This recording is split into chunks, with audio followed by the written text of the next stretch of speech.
پخوا به دې ښځو دا چل کړی و چې ماشوم بچی به وشو 40 ورځې به دې سر تړلی و په دې کټ کې به ناسته وه دا خپه به له دې کټ نه راکوزه نه کړه تشه لیټۍ به یې خوړه دغې ته پرته وه ټیک شو خو چې 40 دن به تېرېده یک به ترې ختلی و یک ولې هغې د کرکومانو غوړي او تشه لیټۍ خوړلې وه طاقتور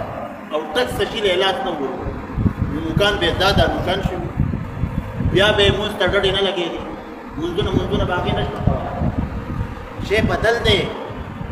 نو لهذا دا مسلې چا نه را برسېره کولې او نه یې وي ولې یې څه ویلي نه وو غریب څه ویلي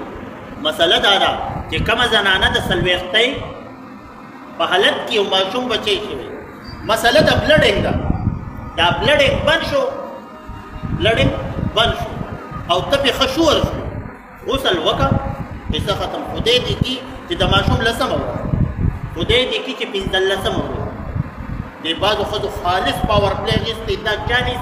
دا دغه انسه څه کوي دا پوره کوي چې 40 ورځې 40مې ده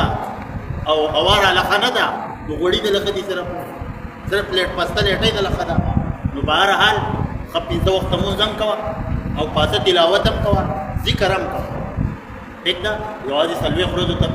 ډډه مه لګوه چې 40 ورځې به زه خامخا مونځ نه کوم د هغې وجه څه چې 40 ورځې تېرې شي هغه بیا مونځ سره یې ښه وخت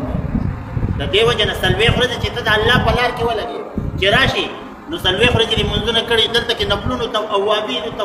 څومره ښکلی انسان ته جوړ شوی ښکلی انسان ته جوړ شوی